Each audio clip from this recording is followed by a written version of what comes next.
Halo semuanya, di video ini kita akan bahas bagaimana caranya melakukan distribusi traffic ke beberapa server yang berbeda gitu ya. Jadi anggaplah nanti kita akan jalankan satu buah aplikasi, tapi aplikasinya ini kita replikasi ke beberapa server lain. Dan nantinya kita akan coba lakukan semacam load balancing traffic agar nanti dapat didistribusikan ke setiap server yang ada. Nah, sebelum kita bahas teknisnya, mungkin saya akan sedikit jelaskan terlebih dahulu latar belakangnya gitu ya. Nah, anggaplah di sini saya sudah melakukan deployment aplikasi ke sebuah server. Jadi server yang saya gunakan saat ini hanya satu dulu gitu ceritanya. Dan secara fungsi, aplikasinya sudah dapat diakses oleh klien. Dan kalau kita lihat sejauh ini rasanya nggak ada masalah dengan apa yang saya lakukan gitu. Tapi di satu sisi, seiring dengan berjalannya waktu, kita perlu perhatikan beberapa hal nantinya. Anggaplah yang pertama, bagaimana kondisinya jika server yang kita gunakan itu tiba-tiba mati. Penyebabnya mungkin bisa beragam ya. Bisa karena aplikasinya error, bisa karena servernya kelebihan kapasitas, ataupun yang lainnya. Intinya, dari kedua masalah tersebut nantinya akan berdampak aplikasi atau layanan yang kita jalankan di server tersebut itu tidak dapat diakses sama sekali. Yang ujung-ujungnya ya nanti usernya akan komplain seperti itu. Nah, sebetulnya ada beberapa cara yang bisa kita gunakan untuk menangani masalah tersebut. Salah satunya adalah dengan melakukan yang namanya scaling. Nah, untuk scaling sendiri gambarannya kurang lebih seperti ini ya. Ada dua jenis scaling yang bisa kita implementasikan nantinya. Yang pertama adalah dengan menggunakan vertical scaling. Di mana vertical scaling ini lebih ke arah melakukan upgrade terhadap komponen-komponen yang ada di server itu sendiri. Anggaplah yang asalnya CPU-nya cuma satu core, kita upgrade jadi dual core atau quad core. Seperti itu ya. Intinya lebih kepada melakukan upgrade kapasitas. Nah, dengan melakukan vertical scaling sebetulnya secara kapasitas bisa kita tambah. Tapi tetap saja ya, karena server yang kita gunakan ini hanya satu, artinya tidak akan menjawab bagaimana jika kondisi servernya mati. Karena ujung-ujungnya ya aplikasinya tetap nggak akan bisa diakses, kurang lebih seperti itu. Untuk menjawab masalah tersebut sebetulnya kita bisa juga implementasikan yang namanya horizontal scaling. Jadi ibaratkan yang asalnya kita jalankan aplikasi itu di satu node server saja, dengan menggunakan horizontal scaling kita akan replikasi aplikasi tersebut ke beberapa server yang berbeda. Jadi intinya kita jalankan aplikasinya nggak di satu server, melainkan kita jalankan di beberapa server yang berbeda. Sehingga kondisinya, jika salah satu server yang mati, aplikasi atau layanannya ini masih bisa kita akses, kurang lebih seperti itu. Nah, jadi kurang lebih itulah yang menjadi latar belakang dari pembahasan ini ya. Nah, untuk konfigurasinya sendiri, nanti kita akan coba jalankan load balancer ini menggunakan Nginx. Seperti yang teman-teman ketahui sebelumnya mungkin ya, bahwa Nginx ini tidak hanya berfungsi sebagai web server saja, tapi kita bisa manfaatkan juga sebagai reverse proxy ataupun load balancer. Nah, teknisnya seperti apa? Kurang lebih seperti ini. Nah, sebelumnya mungkin di sini saya akan sedikit tunjukkan bahwa di sini saya demonstrasikan di atas sebuah virtual mesin ya. Dan untuk menggambarkan masing-masing server ini, saya akan jalankan di atas sebuah kontainer. Jadi kalau teman-teman lihat di sini, saya sudah menjalankan ada 3 kontainer dengan nama backend 1, 2, dan 3. Ya, walaupun ini bentuknya kontainer, tapi kurang lebih masih merepresentasikan sebuah server gitu ya. Nah, sebelum nantinya saya coba konfigurasikan load balancernya, anggaplah di sini saya hanya baru menjalankan di satu server saja gitu ya. Dan kalau saya coba akses ke alamat VM-nya dengan port 8081, kurang lebih nanti akan memunculkan halaman seperti ini. Jadi sebetulnya aplikasi yang saya gunakan itu cukup sederhana gitu ya. Seperti yang sebelumnya saya sempat bahas, kalau misalkan kita jalankan aplikasinya di satu server, mungkin itu sangat beresiko ya. Karena kalau misalkan servernya tiba-tiba mati, anggaplah ibaratkan saya matikan seperti ini. Kalau misalkan kita refresh lagi, yaitu udah mati total gitu. Artinya ya nanti usernya akan komplain ataupun yang lainnya gitu. Nah, di sini kita akan coba konfigurasikan supaya trafficnya bisa kita alirkan ke beberapa server yang lain gitu ya. Oke, sebelumnya mungkin di sini saya nyalakan kembali kontainernya untuk yang backend 1. Oke ya, untuk konfigurasinya cukup simple. Mungkin sebelumnya kalau teman-teman belum instalkan Nginx, silakan bisa instalkan terlebih dahulu. Kebetulan di sini saya sudah instalkan ya.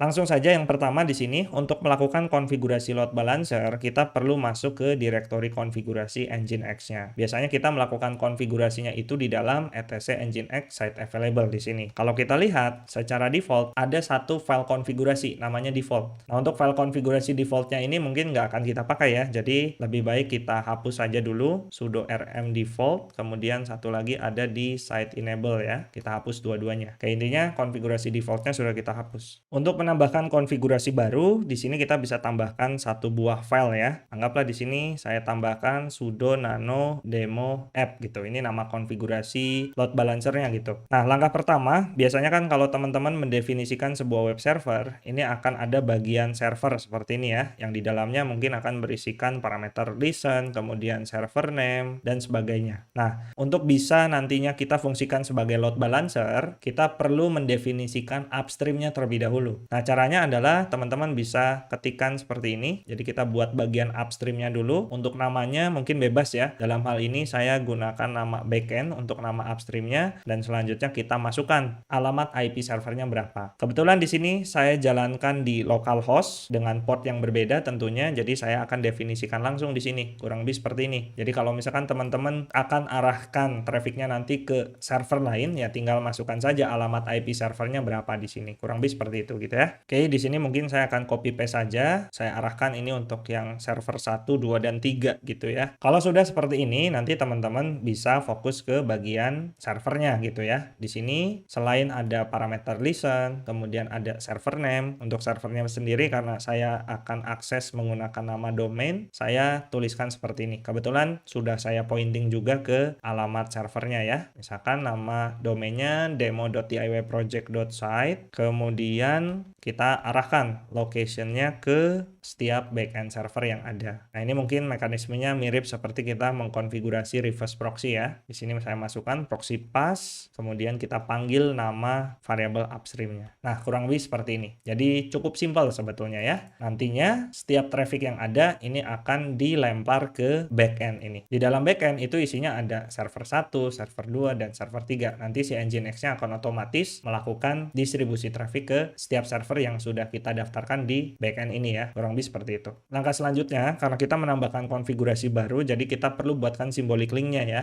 Caranya sudo ln -s etc nginx site available, tadi nama aplikasinya demo app, kemudian kita arahkan ke etc nginx site enable. Kurang lebih seperti ini. Kalau kita cek di site enable, seperti ini ya, simbolik linknya sudah tersedia. Sebelum kita restart Nginx-nya, mungkin kita make sure dulu bahwa konfigurasi yang kita lakukan itu tidak ada masalah gitu. Dan di sini statusnya udah oke semua, tesnya sudah successful, selanjutnya kita bisa restart Nginx-nya. Seperti ini ya, sudo systemctl restart Nginx. Oke, seharusnya sekarang aplikasinya sudah bisa kita akses. Nama domainnya itu http demo.diywproject.site. Kemudian di sini saya panggil ke endpoint user ya, kurang lebih seperti ini. Nah, kalau teman-teman lihat di sini sudah menampilkan informasi yang ada di aplikasi. Intinya aplikasinya udah running aja ya. Dan kalau kita refresh berkali-kali, rasanya nggak kelihatan bedanya antara kita jalankan di satu server dengan di beberapa server. Nah, mungkin biar teman-teman kelihatan, di sini mungkin saya akan sedikit modifikasi untuk bagian log Nginx-nya. Nanti kita akan pantau dari sisi lognya ya. Misalkan di sini saya akan coba sudo nano, kita ubah Nginx-nya. Ini ada di etc nginx nginx.conf ya. Nah, kita akan sedikit lakukan perubahan pada bagian logging settingnya. Nah, untuk logging settingnya mungkin di sini saya akan tambahkan satu buah parameter. Saya copy paste aja di sini. Karena loggingnya saya akan munculkan dalam bentuk JSON.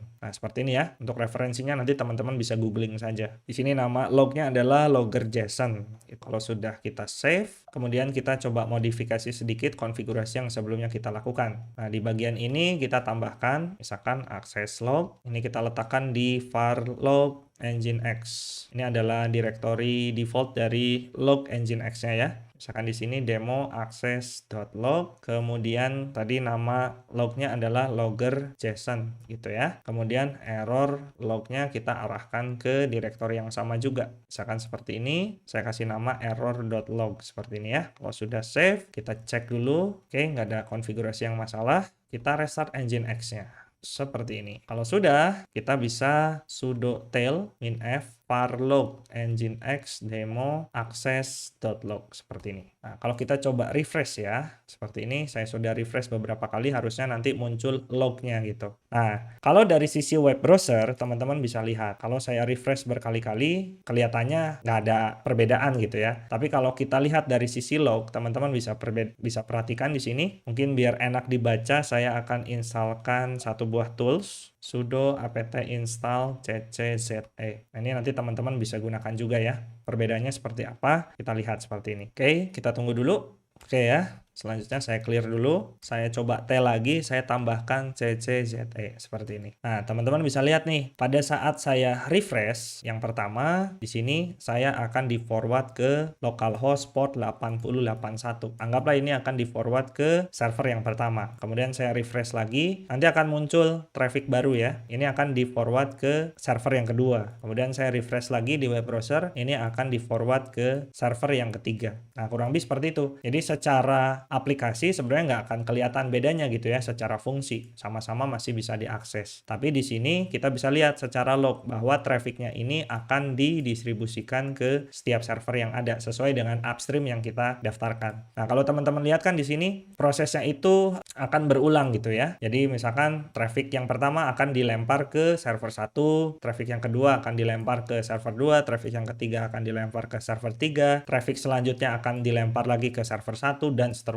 Nah, itu proses dari load balancer. Nah, untuk load balancing strateginya sebenarnya bisa macam-macam ya. Bisa menggunakan round robin, by default ini round robin jadi akan berurut secara berulang gitu ya. Jadi 1 2 3 balik lagi ke 1 2 3 dan seterusnya gitu. Nah, ini adalah salah satu contoh. Nah, langkah pengujian selanjutnya mungkin karena di sini kita jalankan di beberapa server, kita akan coba lakukan pengujian bagaimana kalau misalkan kondisi di salah satu servernya kita matikan gitu ya. Apakah nanti aplikasinya nggak bisa diakses atau tetap masih bisa diakses. Nah, mungkin di sini kalau saya tampilkan Docker PS, saya akan matikan salah satu servernya gitu ya. Dalam hal ini mungkin saya akan coba matikan untuk kontainer yang kedua. Di sini Docker stop backend kedua gitu ya. Dan kalau kita coba akses lagi aplikasinya, apakah masih bisa running? Ini saya coba refresh berkali-kali ya, dan sebetulnya aplikasinya masih bisa diakses. Dan kalau kita lihat secara log, ini pun nanti teman-teman bisa lihat di sini trafficnya hanya akan di-forward ke server yang pertama dan server yang ketiga. Jadi karena yang aktif hanya ada 2 server ya, server pertama dan server ketiga, jadi hanya 2 server itu saja yang nanti akan menerima traffic. Tapi intinya adalah walaupun di sini salah satu servernya tadi server yang kedua saya matikan, secara layanan atau aplikasi itu masih bisa diakses. Nah, untuk memberikan gambaran lebih detailnya mungkin seperti ini ya. Di sini saya coba buka tab baru. Nah, mungkin di sini saya akan coba jalankan satu buah script untuk nge-generate traffic ya. Kebetulan di sini saya sudah buatkan satu buah shell script. Intinya di sini saya akan coba melakukan request terhadap aplikasi yang sudah kita jalankan di masing-masing server. Nah, kalau tadi kan di sini saya coba akses di web browser ya, dan saya refresh berkali-kali gitu, agar nanti teman-teman bisa lihat perbedaannya. Anggaplah di sini mungkin saya coba cek dulu, tadi server 2-nya kita matikan, kita nyalakan dulu ya, Docker start backend 2, seperti ini. Kalau sudah, kita cek dulu Docker PS, sudah running ya, 1, 2, dan 3. Kemudian saya akan generate traffic. Nah, di sini saya akan jalankan, namanya adalah generate traffic.sh, kita panggil endpoint-nya, ini mengarah ke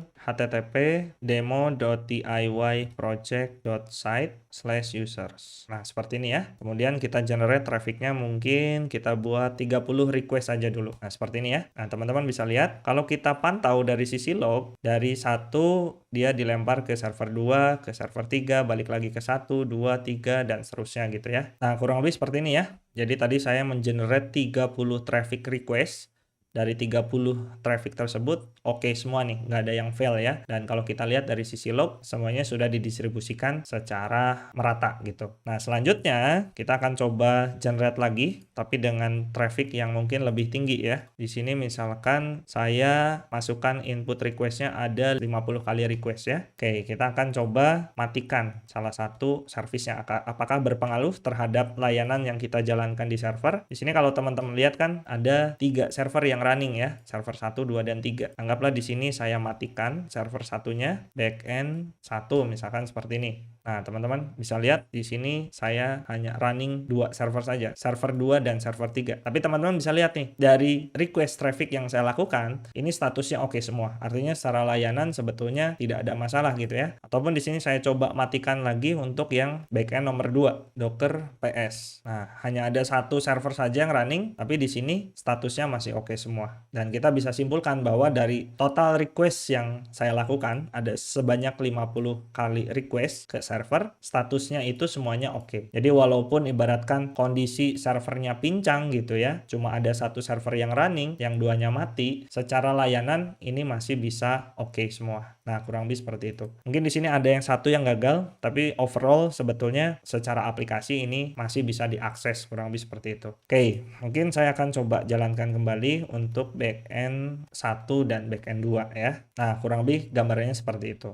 Dari sini kita juga belajar bahwa ini merupakan salah satu bentuk implementasi dari high availability. Intinya bagaimana caranya kita bisa menjaga availability aplikasi itu agar tetap bisa diakses walaupun ada kesalahan atau kegagalan pada satu server gitu ya. Oke, kurang lebih gambarannya seperti itu. Untuk konfigurasinya sendiri cukup sederhana ya. Intinya teman-teman di sini hanya cukup tambahkan upstream-nya, kemudian masukkan daftar server yang akan kita distribusikan trafficnya kemana gitu ya. Dan nanti jangan lupa kita tinggal tambahkan proxy path kemudian arahkan ke upstream yang sudah kita definisikan. Jadi sesimpel itu sebetulnya untuk melakukan load balancing traffic ke beberapa server. Nah, intinya di sini dengan menerapkan mekanisme seperti ini rasanya kita bisa menjaga agar aplikasinya ini bisa tetap diakses oleh klien walaupun di satu sisi ada beberapa server yang bermasalah atau mati. Jadi mungkin itu saja pembahasan yang bisa saya sampaikan pada video ini. Nanti kalau teman-teman ada yang ingin ditanyakan atau didiskusikan, silakan tuliskan pertanyaannya di kolom komentar. Sekali lagi itu saja dari saya. Terima kasih semuanya. Sampai bertemu di video selanjutnya.